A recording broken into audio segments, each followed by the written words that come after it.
La saveur piquante, quelle est son utilité pour la santé? Comment l'utiliser sans se brûler la langue? Et quel est le rôle en fait? Quel est l'intérêt d'utiliser cette saveur pour la santé? Je suis Rita de la chaîne Ayurnatur, la chaîne où je vous parle d'Ayurveda et de naturopathie. Et on est en plein dans une petite séquence de vidéos qui parlent sur les goûts en Ayurveda, parce que les goûts en Ayurveda, ce n'est pas juste un goût en bouche, c'est aussi un rôle métabolique derrière tout ça. Et du coup, il faudrait varier dans les différents goûts. On va parler un petit peu de comment, quelle est l'importance de ça, comment on va l'adapter à notre culture aussi. Donc il ne s'agit pas de manger épicé, indien, forcément à tous les repas si ce n'est pas notre goût, si ce n'est pas ce qu'on aime. Et surtout, essayer d'avoir une utilité pratique de tout ça. Donc on va le faire version ordinateur parce que cette séquence, on l'a fait comme ça. Et donc je vous dis à tout de suite de l'autre côté sur l'ordinateur.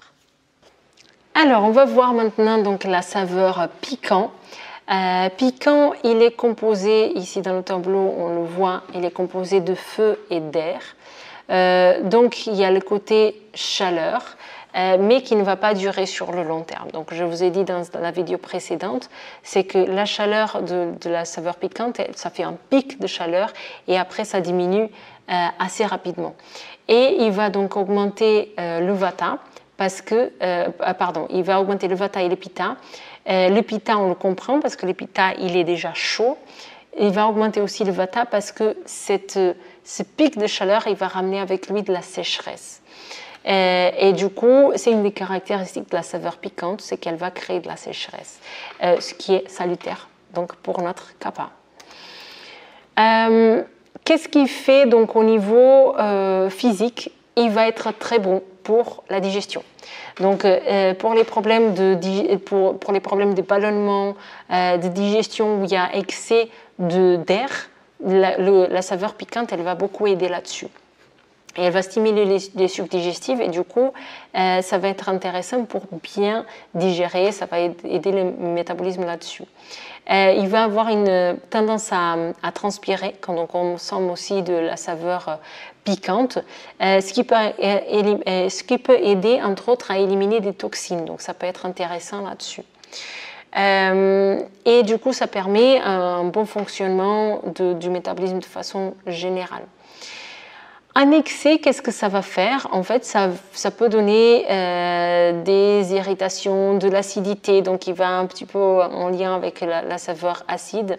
On peut s'assécher davantage, maigrir davantage et avoir toutes ces sensations aussi d'acidité, de brûlure, de soif excessive qui sont présentes. Donc, le piquant, c'est une saveur qui va avoir une tendance à assécher les tissus, donc à assécher les fluides du corps.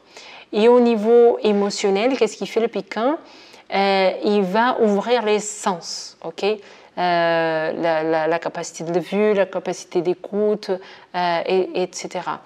Il va augmenter ce courage qu'on peut avoir pour avoir quelque chose. Donc encore une fois, ça c'est pas dans les textes ayurvédiques, c'est l'approche de Vasant Lad qui est pionnier dans l'enseignement de l'ayurveda aux occidentaux. Donc c'est un truc qui est adapté aux occidentaux.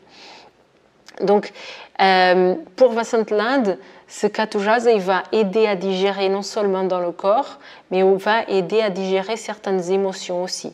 Donc les émotions qui nous créent de la chaleur, comme la colère par exemple. Mais s'il est en excès, ça peut aussi entraîner de la jalousie, de la haine, de l'hostilité, de la colère. Donc attention aux excès toujours. Merci beaucoup pour votre écoute. Je pense que je vous ai partagé en gros. Et donc, comment vous pouvez appliquer ce Katujasa? Ça, c'est important. Parce que du coup, on a l'impression que Katujasa, donc le goût piquant, c'est vraiment ce côté les épices fortes, le chili, le poivre, etc. On n'a pas forcément ça dans notre culture. Mais on va avoir beaucoup de plantes aromatiques. Et ça, c'est considéré aussi Katujasa. Okay? Le thym, le romarin, tout ça, les aromates, on va les considérer comme faisant partie aussi du goût piquant. Il ne va pas être aussi puissant que le poivre noir, mais il y a aussi une action qui est piquante dans le corps, okay, dans le métabolisme. Donc, juste d'ajouter des aromates, des épices variées dans votre alimentation au quotidien ou même que de temps en temps, vous êtes déjà en train d'ajouter ce goût piquant. Voilà, merci beaucoup pour votre écoute. Donc voilà pour les bienfaits du côté Katu ou Ushna, qu'on dit en Ayurveda, donc le côté un petit peu épicé, donc qu'est-ce que ça fait dans le corps.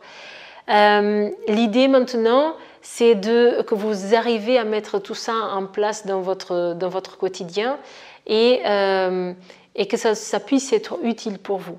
Donc tenez-moi au courant de qu'est-ce que vous avez pensé de cette vidéo, de comment est-ce que vous avez pu mettre ça en place dans votre quotidien.